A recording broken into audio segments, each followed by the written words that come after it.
এতিয়া দিয়া ল'ৰাটোৱে কি খেলি আছে? বল খেলি আছে। প্ৰথম এইটো ছবিত চোৱাচোন, বলটো ল'ৰাটোৱে একেবাৰে মাৰি পঠিয়াইছে। ক'লৈ গৈছে? দূৰলৈ। অৰ্থাৎ বলটো ল'ৰাটোৰ কাষৰ পৰা দূৰলৈ গ'ল। ইয়াক আমি কি বুলি ক'ম? দূৰত আছে বলটো, হয়নে? তোমালোকে 12টা মাৰ্বল পালা। তোমালোকে যদি এজনে ভাগ কৰা 6জনৰ মাজত কেইটাকে পৰিব? ভাবানে? 12টা মাৰ্বল আছে, 6জনৰ মাজত ভগালে কেইটাকে পৰিব?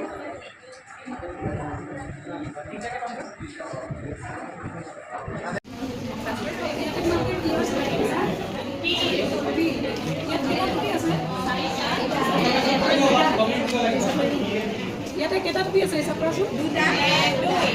ইয়াতে টুপি কেইটা আছে? 1 2 3 4 5 6 বেছি হৈ গ'ল। ইয়াতে কি আছে? বলটো কেনেকুৱা বাৰু? লৈ নে এটা নে 4 চুকীয়া নে কেনেকুৱা? আৰু এই বল কেইটা আছে? 3টা।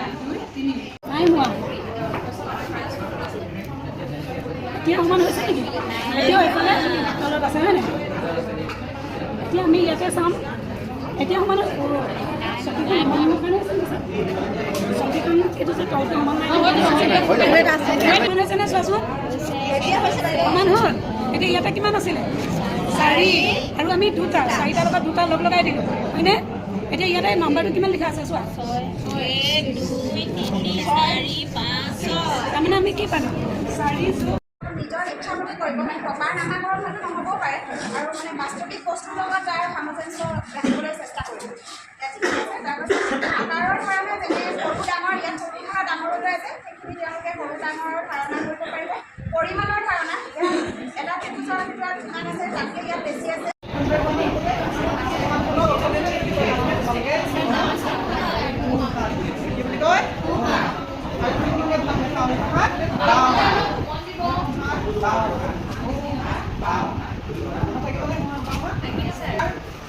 সোঁফালে কোনে আছে? তাই আছে। আৰু তাই তোমাৰ কোনটো দিশত আছে? বাওঁফালে